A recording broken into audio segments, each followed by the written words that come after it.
Hard to believe it's already been over a year since this playthrough started.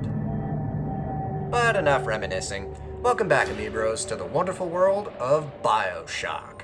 Last time, we defeated Fontaine with the help of the Little Sisters, and got a pretty satisfying ending to boot.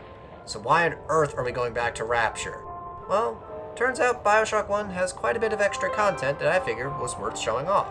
And we're going to be showing all of it on the Bioshock HD collection, which comes with all the content for all three games that are packaged in. Let's start with the endings and work our way to the extra stuff that you couldn't get access to if you started with the 360 version. I've stated before that the ending depends on whether or not you choose to rescue or harvest the Little Sisters throughout your journey in Rapture. Choosing to save the Little Sisters won't net you as many powers and tonics, but it's a very feel-good ending with the most satisfaction and challenge, I feel. Doing the opposite will net you far more plasmids and tonics with the following as your ending.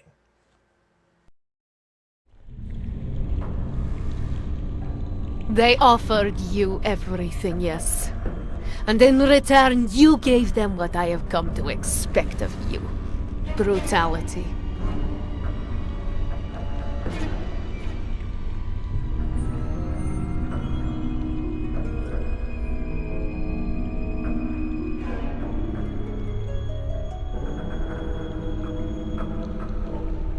You took what you wanted. All the atom, all the power.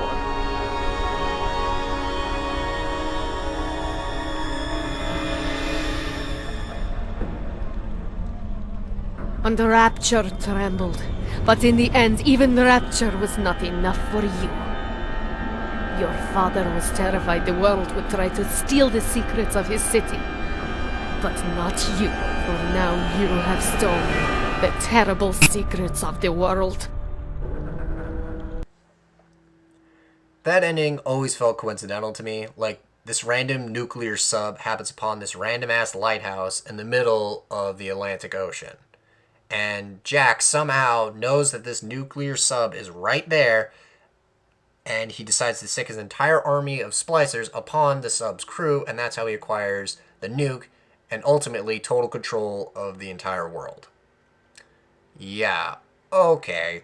Anyway, there's another ending, a third ending, if you can even call it that. To get this, you need to harvest and rescue Little Sisters as you play the game. There isn't much of a difference in this ending compared to the other two. Hell, the third ending plays out largely the same as the bad ending, where you still acquire a nuke and total control of the city. The only difference is that Tannenbaum isn't as harsh with you as she is in the really bad ending. They offered you everything, yes? And in return, you gave them what you always did. Brutality.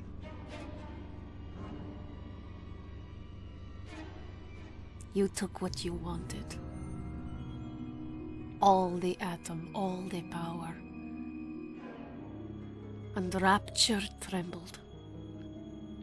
But in the end, even Rapture was not enough for you. Your father was terrified that the world would try to steal the secrets of his city. For you now have stolen the terrible secrets of the world.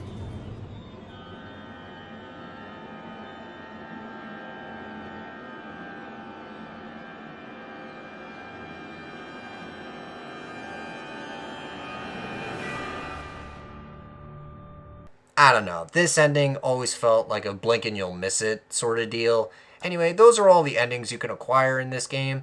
Time to move on to the extra stuff. Finally. Oh god, what happened to your face? After you beat the game, there will be more content for you in the form of the game's challenge rooms, which you can access at any time, though the game does recommend you finish the main quest first. There are 3 challenge rooms, with 2 being puzzle-based and the last focused more on resource management and the game's gunplay. The objective of all 3 rooms is to rescue the Little Sister under different stipulations. The first room has you defeat the Big Daddy without using any weapons or damage-dealing plasmids, instead having you rely on other means of damage like manipulating the security turrets in combination with freeze and target dummy. The second room has you rescue a Little Sister from up top of a Ferris wheel by powering it with electricity using electric ammunition, manipulating the electrically charged splicers, or purposefully getting hit to emit an electric discharge that powers the Ferris wheel. The shit you do for these little girls, my god.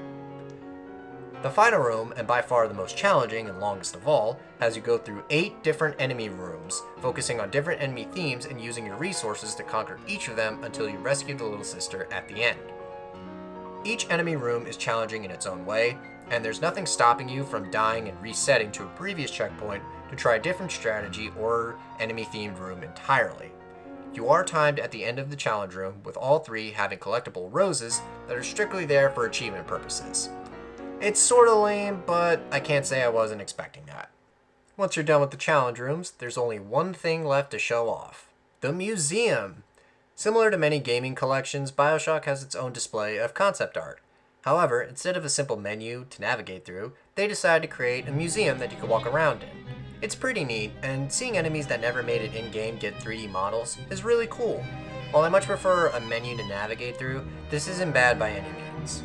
I am glad they went with a more human look for the splicers though, as some of these look like rejects from a failed Resident Evil game.